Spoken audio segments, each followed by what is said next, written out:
جائے اور تلوار کی دھار ٹوٹ جائے تو چوٹ ہاتھ کو ہی آتا ہے, زخم ہاتھ کو جاتا ہے. اس لیے اگر اولاد بگڑتی ہے تو اس کا نقصان اور وبال ہمارے اوپر بھی آئے گا. اس کو ایک اور آسان انداز میں سمجھیے. اللہ تعالیٰ نے اس آیت کے اندر جہنم کو نار یعنی آگ سے تشبیہ دی ہے. اللہ نے اس آیت میں فرمایا ہے کہ آگ سے یعنی جہنم سے, جہنم کو سمجھانے کے لیے اللہ تعالیٰ نے آگ کا لفظ استعمال کیا ہے. اور اس میں یہ اشارہ ہے کہ جس طرح تم اپنے بچوں کو یا اپنی ذمہ داری سمجھتے ہو کہ تمہارا بچہ اگر چولہے کی طرف بڑھ رہا ہو, آگ کی طرف بڑھ رہا ہو, تو تم اس کو آگ کی طرف جانے سے روکو, تم اس کو آگ میں جلنے سے روکو.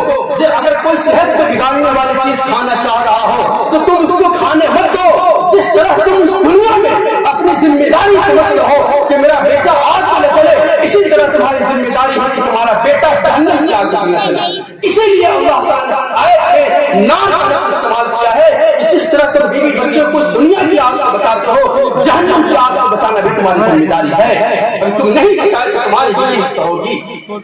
لیکن آج صورت حال کیا ہے کہ اور ہر چیز کی فکر ہے لیکن دین کی کوئی فکر نہیں ہے. مسلمانوں, اگر دین اتنی ناقابل چیز تھی, اگر اتنی ناقابل توجہ چیز تھی تو پھر تم نے نماز پڑھنے کی, تہجد گزاری کی, تبلیغی جماعت میں جانے کی, مدارس اور مسجد جانے کی زحمت کیوں اٹھائی؟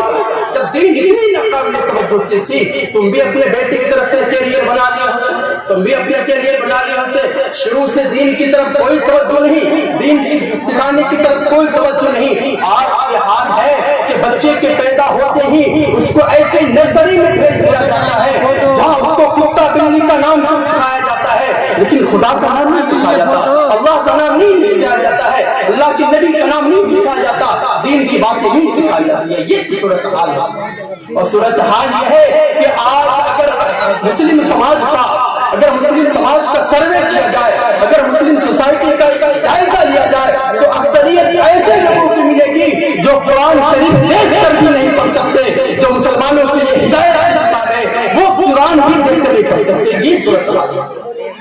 وجہ یہ ہے, آج صورتحال یہ بھی ہے کہ صحیح سے نماز پڑھنے نہیں آ رہا, زکات فرض دینے یہ بھی پتہ نہیں, باپ کا جنازہ سامنے کھڑا ہے, بندہ کھڑا ہے, لیکن سوچ رہا پڑھوں کتا پڑھوں. ایک بغیر مسلمان, کتنی بے غیرتی اور بے شرمی کی بات ہے کہ باپ کا جنازہ سامنے کھڑا ہے, پیچھے بیٹھے سوچ رہے کہ پڑھوں تو کیا پڑھوں.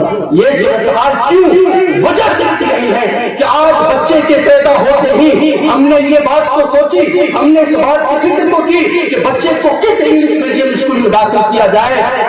یہ تو ضرور فکر کی, لیکن یہ نہیں فکر کی کہ بچے کو دیندار کیسے بنایا جائے, دیندار کیسے بنایا جائے. یہی وجہ ہے کہ آج باپ کا جنازہ سامنے ہے لیکن دعا کرنی نہیں آ رہی.